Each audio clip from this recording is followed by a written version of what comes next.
ఉపరాష్ట్రపతి ఎన్నికకు పోలింగ్ సర్వం సిద్ధమైంది. ఉపరాష్ట్రపతి ఎన్నికలలో ఓటు వేసే విధానంపై ప్రతిపక్ష ఎంపీలకు వర్క్షాప్ నిర్వహించారు.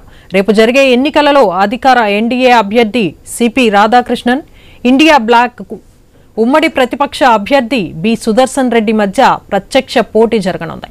రేపు ఉదయం 10 గంటలకు పోలింగ్ ప్రారంభమై సాయంత్రం 5 గంటల వరకు ముగియనుంది.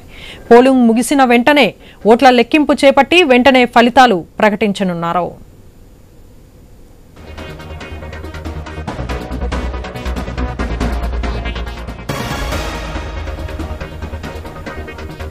పార్లమెంట్ ఉభయ సభల సభ్యులు రేపు ఓటు వేయనున్నారు. ఉభయ సభల్లో కలిపి మొత్తం 782 మంది సభ్యులు ఉన్నారు. లోక్సభలో 542, రాజ్యసభలో 239 మంది సభ్యులు ఉన్నారు. అటు చెల్లని ఓట్లపై 2 కూటముల్లో ఆందోళన నెలకొంది. 2022లో 15 మంది ఎంపీల ఓట్లు చెల్లకపోవడంతో దీనికి కారణం.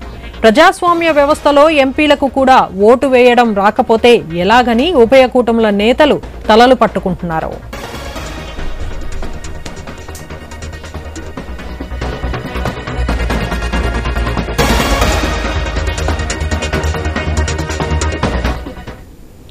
ఎంపీలు తమ ఓటింగ్ ప్రాధాన్యాలను అక్షరాలలో కాకుండా అంకెల ద్వారా సూచించాలని, కానీ కొందరు అది గ్రహించలేకపోతున్నారని వారు చెప్తున్నారు. అంతేకాక ఎన్నికల కమిషన్ ఇచ్చిన నిర్దిష్ట పెన్నుతోనే వారు తమ ప్రాధాన్యాలను తెలపాల్సి ఉంటుంది. మరే ఇతర పెన్నులు వాడినా ఓటు చెల్లదు. ఈ నేపథ్యంలో కాంగ్రెస్ ప్రతి 15 మంది పార్టీ ఎంపీలకు ఒక సమన్వయకర్తను నియమించింది. ప్రతిపక్ష సభ్యులను సమన్వయపరిచేందుకు ప్రత్యేక బృందాలను మోహరించింది.